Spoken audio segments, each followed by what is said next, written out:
Well, I hope you liked that first story, but I've got an addendum for you. A few months later, we had moved out into a community area, subdivision, a few miles away from where we were living, and my old man was still driving the 73 Pontiac Granville 455. And I took it to the local drag strip on a Thursday night, tested tune night. And just to one tire wonder, burned rubber all the way down the track. But the car actually ran pretty good with a 455 Super Duty. And went to the track with some buddies, had some fun. Obviously, took the air cleaner off, flipped it over. Ooh, make that noise. And crazy stories about this car, but I'll go on with just this first one here. So get back to the house. It's probably 1 o'clock in the morning. I figure I better get this thing back together so the old man can drive to work in the morning. So I pull the air cleaner off and I'm fiddling around in the dog and bloop, I dropped the wing nut for the carburetor, air cleaner nut down in the carburetor. Can't get it out, can't find it, ain't got a magnet. So I go in the garage, dig around in the parts bin, find another wing nut, put the air cleaner on, put the wing nut on it. Go to bed. The old man gets up in the morning, heads off to work. 10 or 15 minutes later, he is showing up at the door at the house. Ronald, damn son of a bitch, the car's broke down, can't thinking, banging, making a racket and all that, take me to work.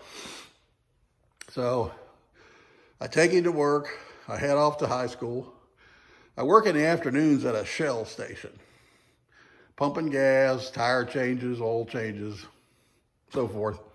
So I have the car towed to the Shell station before I ever leave and go to school. So I get out of school around 12:30, head over to the gas station. The little old Jewish gas station owner, a guy named Alan, and he was rough as a cob. He was just hard to work for. Tough guy. Comes up to me with his hand, opens up his hand, and here's this crunched up wing nut. He goes, "What do you know about this, boy?" And I went, "I don't know what you're talking about."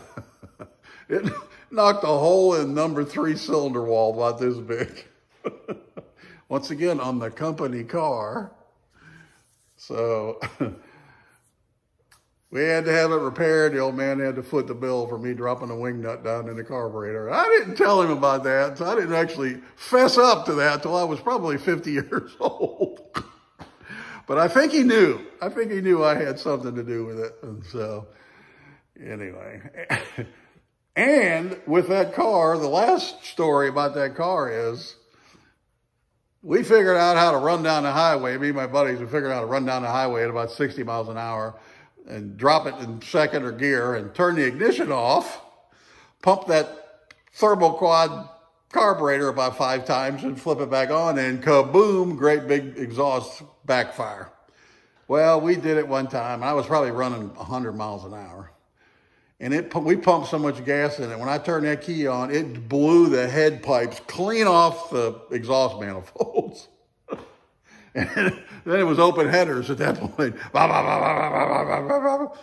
So I get it back to the house, pull in the driveway. The old man comes out because it's late at night. It comes out and he goes, "What in the heck?" I said, "Dad, I don't know what the hell is going on. This car, it just backfired so hard it blew the muffler pipes off." And my old man wasn't that stupid. I think he probably knew exactly what had happened.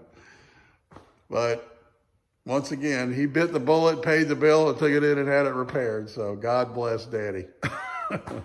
Anyway, hope you enjoy my first couple stories. I got lots of them.